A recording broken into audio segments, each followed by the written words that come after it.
60 000. C'est le nombre de défaillances qu'on pourrait atteindre en France en 2024 selon une étude d'Altares. La raison qui explique ces défaillances, une mauvaise gestion de trésorerie et en particulier des retards de paiement. Alors évidemment, toutes les faillites ne sont pas dues à une mauvaise gestion de trésorerie de manière générale. Parfois, c'est juste le business qui est pourri ou les chiffres de l'entreprise qui sont pourris. Et dans ces cas-là, la gestion de trésorerie ne change rien. Ça n'enlève rien à l'importance de la gestion de trésorerie pour une entreprise. Alors, même si en soi, la gestion de trésorerie n'entraîne pas forcément la faillite, le fait d'avoir une mauvaise gestion de trésorerie, ça peut avoir des conséquences économiques. Par exemple, même si vos chiffres sont très bons, vos finances sont très bonnes, si vous avez la trésorerie qui ne suit pas, parfois vous allez vous retrouver avec une trésorerie à zéro et vous allez devoir emprunter en urgence ou alors lever des fonds en urgence. Et cette levée de fonds ou cet emprunt, souvent si vous le faites en urgence et que vous n'avez pas anticipé les choses, il va se faire à des conditions économiques très mauvaises. C'est-à-dire très concrètement des taux d'intérêt plus élevés ou dans la levée de fonds, vous allez devoir donner plus de votre capital pour un montant donné ou vous allez pouvoir lever moins pour une institution donnée. Donc oui, c'est vrai qu'on a remarqué par contre dans notre expérience que les dirigeants d'entreprise n'avaient pas forcément le temps de mettre le nez dans leur gestion de trésorerie, de passer leur journée à faire des Excel. Mais en fait, on n'est pas obligé de passer toute sa journée sur sa gestion de trésorerie pour avoir des résultats. En fait, c'est un petit peu 20% du temps qu'on va passer sur la trésorerie qui va avoir 80% des résultats. Et c'est le but de cette vidéo, c'est de vous donner quelques tips qui vont vous permettre de commencer, de vous mettre le pied à l'étrier pour commencer à optimiser votre gestion de trésorerie. Bonjour, je suis Corentin Godelot, je suis responsable du contenu chez Figure. Je suis aussi diplômé de l'ESCP où j'ai fait une spécialisation finance. Je suis un véritable passionné de finances d'entreprise. Et pour vous présenter Figure, nous sommes un logiciel de gestion de trésorerie justement. On vous permet de mieux gérer votre trésorerie justement sans faire des Excel et y passer des heures. Sans plus tarder, on est parti avec les 3 erreurs qui vous empêchent d'optimiser votre trésorerie. Imaginez, vous êtes le dirigeant d'une PME. Les affaires tournent plutôt bien. Vous décrochez un gros contrat qui va booster votre chiffre d'affaires. L'équipe est motivée, les clients sont satisfaits et vous avez même décidé de recruter pour accélérer la croissance. Mais voilà, vous êtes tellement concentré sur l'instant présent que vous oubliez de regarder plus loin. Vous recevez une facture d'un fournisseur que vous n'aviez pas prévu. Vous vous dites, pas de souci, on a encore un peu de cash en banque. Le problème, ce n'est que ce n'est pas la seule dépense imprévue. Quelques jours plus tard, un client important vous appelle. Désolé, on va devoir décaler le paiement de votre facture d'un mois. Vous raccrochez, vous commencez à faire vos calculs. Et là, vous réalisez que vous n'avez aucune idée de combien d'argent il vous reste vraiment, ni de ce qui va sortir dans les semaines à venir. La panique monte. Vous consultez rapidement vos relevés bancaires, mais c'est un puzzle incomplet. Les chiffres sont là, mais ils ne racontent pas l'histoire. Résultat, vous êtes bloqué. Vous ne savez pas si vous pouvez payer vos factures à la fin du mois, et encore moins si vous pourrez tenir jusqu'au paiement de ce fameux gros contrat. C'est comme conduire une voiture à 120 km/h sur une route de montagne, avec un pare-brise complètement embué. Vous roulez à l'aveugle, et vous ne voyez pas le mur qui se rapproche. La bonne nouvelle, c'est que cette situation peut être évitée. Ce qu'il vous faut, c'est un tableau de trésorerie. En fait, c'est un peu comme le GPS d'une entreprise. Vous savez exactement où vous êtes, quelles dépenses arrivent, et à quel moment l'argent va rentrer. Et c'est pas un luxe d'avoir ça, c'est vraiment une nécessité. Même un simple tableau Excel peut faire des miracles. Vous listez toutes vos rentrées d'argent prévues, donc à la fois les encaissements, ce que vous allez recevoir de vos clients, et à la fois les décaissements, l'ensemble des charges, que ce soit les fournisseurs, les employés, les impôts, etc. Et si Excel vous paraît trop compliqué, la première solution, c'est qu'on vous offre un modèle Excel dans notre boîte à outils que vous retrouverez dans la description. Vous verrez que même une fois que vous avez un Excel, c'est pas vraiment parfait parce que l'Excel, il faut le mettre à jour et ça va être un peu compliqué et c'est pour ça que Figure intervient.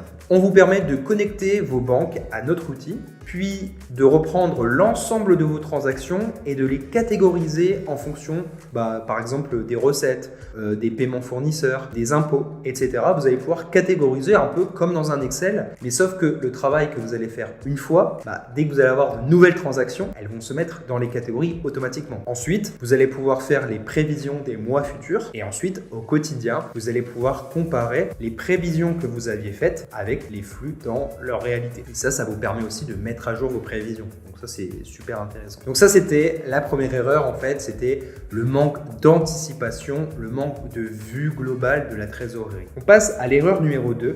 les délais de paiement. Maintenant que l'on a parlé du manque de prévision, passons à une autre erreur très classique, la mauvaise gestion des délais de paiement. Et pour comprendre à quel point cela peut devenir un vrai casse-tête, laissez-moi vous raconter une nouvelle petite anecdote. Imaginons une entreprise de service, appelons-la par exemple Alpha Conseil. Pareil, on reprend le même exemple. Il décroche un contrat énorme avec un client important. C'est une victoire pour toute l'équipe. Sauf que ce client, en bon négociateur, a imposé des délais de paiement à 90 jours. De l'autre côté, Alpha Conseil doit payer ses prestataires à 30 jours. Bon, je pense que vous voyez le problème venir. Pendant les 2 premiers mois, ça passe. Ils jonglent avec leur trésorerie, puisent un peu dans leurs réserves, mais au 3e mois, ils commencent à serrer les dents. Le loyer arrive, les salaires aussi, et toujours pas d'argent du fameux contrat. Alors ils font ce que beaucoup d'entreprises font dans ces moments-là, prendre un découvert bancaire. Ce n'est qu'un prêt temporaire, se disent-ils, mais ce temporaire devient vite une habitude. Les intérêts grignotent lentement leur marge, et au final, ce contrat, qui aurait dû être une bénédiction, devient une charge et un poids pour toute l'entreprise. Donc là, le problème ici, vous le voyez, c'est qu'il y a une grosse différence entre les délais de paiement clients et les délais de paiement fournisseurs. Alors, le délai de paiement légal en France, il est plutôt autour de 30 jours. Donc, les délais fournisseurs à 30 jours, c'est plutôt classique. Par contre, les délais de paiement clients, là, ça a été le fruit d'une négociation. Alors, certes, parfois, en fait, la négociation du délai de paiement, c'est quelque chose qui dépend des rapports de force. C'est-à-dire qu'il y a certaines entreprises qui sont plus prêtes à faire des compromis là-dessus parce qu'elles sont défavorables dans le rapport de force. Très concrètement, par exemple, si une entreprise cliente a le choix entre 2 fournisseurs, elle peut utiliser comme levier de négociation le délai de paiement. Donc ça, après, c'est effectivement un arbitrage. Quand on est une entreprise, est-ce que ça vaut le coup de prendre ce client malgré les conditions défavorables? Est-ce que ma trésorerie actuelle le permet? Et donc tout ça, ça revient au premier point, il faut l'anticiper. Donc quelques conseils pour éviter ce genre de situation. La première chose, c'est de poser ses limites. Donc ça, c'est à vous de voir en fonction de l'état de votre trésorerie, est-ce que vous pouvez accepter ces conditions? Parfois, il suffit simplement, par exemple, de baisser son prix en échange d'une condition de paiement plus favorable. Et là, cette fois-ci, ça peut être un arbitrage entre le BFR et la marge. C'est-à-dire que vous allez réduire votre marge, mais par contre, votre situation de BFR va s'améliorer. Donc BFR, besoin de fonds de roulement. Le deuxième conseil, c'est de relancer beaucoup, de ne pas relâcher la pression. C'est-à-dire qu'il faut déjà envoyer sa facture à temps. Ça, c'est une première chose. C'est-à-dire une fois que le travail est fini, ne pas tarder parce que le délai de paiement commence quand la facture est envoyée. C'est ça qui marque le début du délai de paiement. Ensuite, envoyer des rappels avant la date limite, par exemple 10 jours avant. Donc ça s'automatise évidemment. Et si l'entreprise est en retard et a raté le délai de paiement, c'est à ce moment-là qu'il faut encore plus relancer. Troisième conseil, jouer avec les délais fournisseurs. Effectivement, si vous n'arrivez pas à obtenir des délais clients plus intéressants, vous pouvez jouer sur les délais fournisseurs. Il y a certains marchés où les délais sont structurellement plus élevés. Donc voilà, jouer sur les délais fournisseurs. Et puis même, au-delà de jouer sur les délais fournisseurs, profitez des 30 jours du délai fournisseur. C'est-à-dire que si on vous dit que les délais c'est 30 jours, ne payez pas en 5 jours. Là, ce serait bête, entre guillemets, de ne pas profiter de cet avantage pour votre BFR. Erreur numéro 3, ne pas suivre ses KPI financiers. On a parlé des prévisions et des délais de paiement, mais il y a un autre aspect qui est souvent négligé par les dirigeants d'entreprise et qui a un impact en fait sur la trésorerie. C'est simplement le suivi de certains KPI financiers. Parce que oui, la trésorerie en fait, c'est la conséquence aussi de la bonne gestion économique de la société. En fait, finalement, on revient au basique de l'analyse de votre entreprise, c'est-à-dire qu'il faut non seulement analyser les éléments qui jouent sur la trésorerie en plus du compte de résultat, en gros la différence entre ce qui est au compte de résultat et ce qui est vraiment cash. Ça, c'est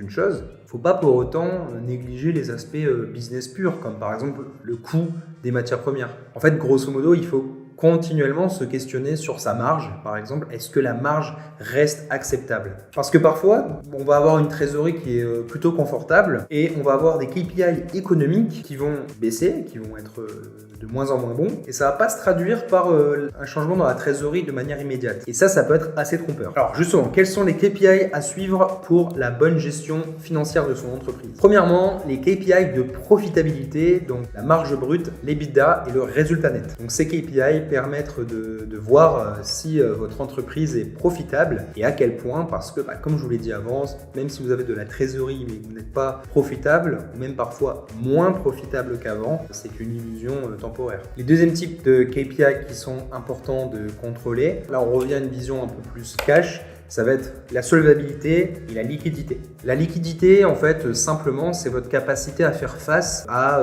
des paiements à court terme grâce à vos actifs qui sont très liquides. Et la solvabilité, c'est dans le cas où on devait revendre votre société, est-ce que vous êtes solvable? Est-ce que vous pouvez payer l'ensemble de vos dettes? Alors, il y a des KPI très précis là-dessus. Je ne vais pas rentrer dans les détails parce qu'il y en a pas mal. Grosso modo, l'idée, c'est de continuellement suivre ça parce que c'est des KPI, par exemple, qui vont vous permettre de convaincre des investisseurs. Et enfin, donc, pour cette problématique de suivi des KPI, l'important en fait, c'est de mettre en place un suivi de ces KPI. La première chose et l'important, c'est de mettre en place des reportings réguliers. L'idée, c'est de se forcer tous les mois à faire un reporting des KPI qu'on veut suivre. Il y a une phrase un peu connue qui dit « on n'améliore que ce qu'on mesure ». Donc même si vous pensez que simplement noter ces KPI toutes les semaines sans forcément mettre votre attention dessus de manière énorme, ça n'a pas d'impact. En fait, si, le simple fait de simplement le mesurer, simplement voir, en fait, ça devient important pour vous dans une certaine mesure. Le deuxième conseil, c'est d'automatiser votre suivi avec des outils. Aujourd'hui, il y a pas mal d'outils qui vous permettent justement de faire des reportings réguliers de vos différentes KPI. Le troisième conseil, c'est de ne pas uniquement se concentrer sur les chiffres en tant que tels de manière brute, mais aussi de se concentrer sur les tendances. C'est-à-dire que pas parce que vous avez une marge qui est positive aujourd'hui qu'elle va le rester. Si votre marge est positive mais elle ne fait que baisser depuis des années, des mois, c'est assez mauvais signe. Donc il faut essayer d'identifier aussi ce qui explique ces tendances. Donc voilà, c'est tout pour cette vidéo. J'espère que ça vous aura plu. On a parlé de gestion financière assez basiquement avec 3 erreurs, 3 difficultés que peuvent rencontrer les dirigeants d'entreprise. Évidemment, on parle en long, en large et en travers de gestion financière et de gestion de trésorerie sur cette chaîne. Donc on aura l'occasion de revenir sur plusieurs de ces éléments dans d'autres vidéos. N'hésitez pas dans les commentaires à me donner des retours, des feedbacks sur ce que vous avez pensé de cette vidéo. Ça pourra toujours me servir pour la suite. Voilà, je vous dis à plus pour une prochaine vidéo.